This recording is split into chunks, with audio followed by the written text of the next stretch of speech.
Hello and welcome back to Firestorm Games. You're joining us for another episode of The Hobby Table, where we show you how to quickly paint a Knight Castellan in the colours of House Hawkshroud.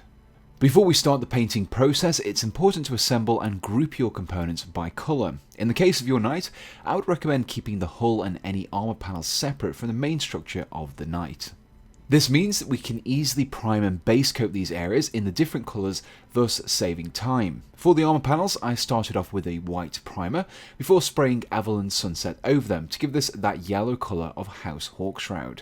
For the rest of the miniature, I primed using a black spray paint. As these areas will be a dark metal colour, it makes the most sense to start off with a darker primer.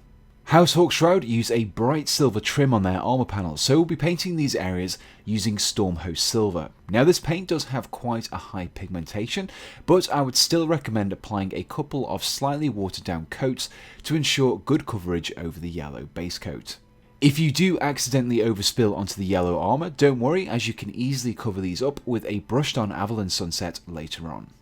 With our armour panels base coated, we next want to tackle the parts of our miniature that we primed black. We want these areas to have a dark, weathered metal appearance to contrast nicely against the bright yellow and silver armour.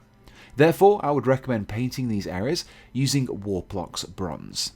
Once your Warplock Bronze has dried, we can now add our silver metallic colour using a dry brush of Leadbelcher over the same areas we painted in the last step. To dry brush, load up a brush of paint, remove most of the excess onto a piece of paper so that only a small amount of paint remains in the bristles. Then lightly dust your brush over your components so your paint gathers on the raised details. You can also add a little variety to some details such as pipes and weapon barrels by applying a dry brush of the Stormhost Silver that we used earlier. The next areas to paint are any glowing blue parts of the miniature. These include the sections of the weapons and also the lenses, as well as some various pipes dotted across the miniature as well. Now, one thing to remember is that now we've finished painting the metal areas, I would recommend getting some fresh paint water before you start painting with Celestra Grey. This will prevent any metal flakes getting into your non-metallic paints and washes. Now, our first wash is technically a glaze, but we're applying it in much the same way as a regular wash. We'll be using Guilliman Blue in several different areas of the miniature. First of all, we'll be using it on the silver armour trim that we painted with Stormhost Silver. This will have a dual effect of giving the silver a slight bluish tinge as well as bringing out the rivets.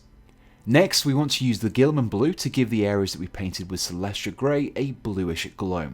You'll find that the blue will settle around the edges of these areas, creating a lighter centre. This will create a subtle glowing effect. Our next step involves applying a targeted wash of Seraphim Sepia into the armour's recesses.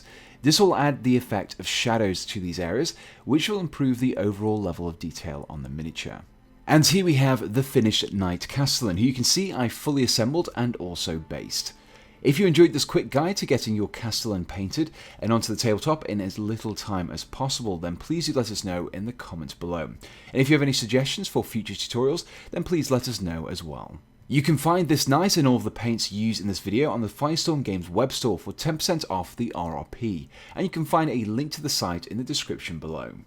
And so we just want to finish off by saying a big thank you for watching this video, and we hope to see you again on Firestorm Games.